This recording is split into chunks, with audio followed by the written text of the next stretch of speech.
Sahih Bukhari'de rivayet gelir.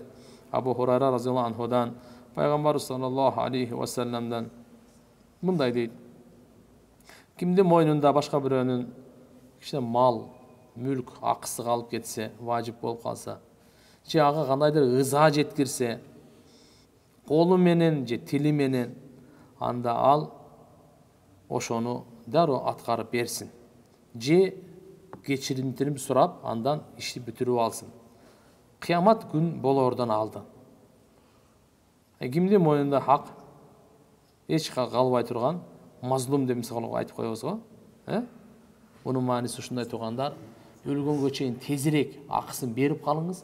Акысын бере албасаңыз кечиртирип алыңыз.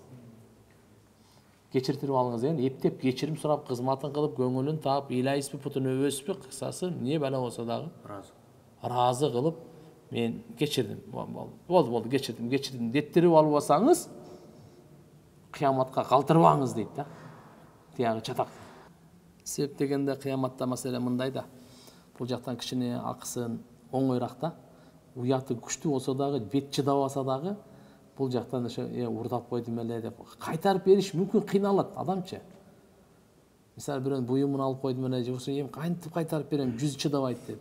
Бул оңой эле, кыяматтыкы чатак да. Бул жерде жалгыз адам. Тиякта миллиардтын алдында көрө бер да. Анан тиякта бул ал жакта уже маселе бардыгынын көзүндө сооп эле көрүнүп калат да.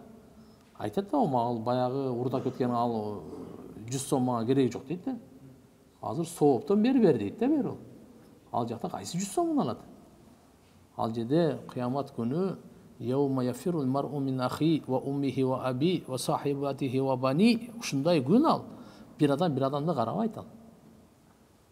Бир туугандан кача турган, атасынан кача турган, апасынан кача турган, аялынан кача турган, балдарынан кача турган күндө сизге мен акчаны алайын деп турабы сизден? Ошо эмне үчүн качат билесизби? Менен сооп сурабасын деп качат.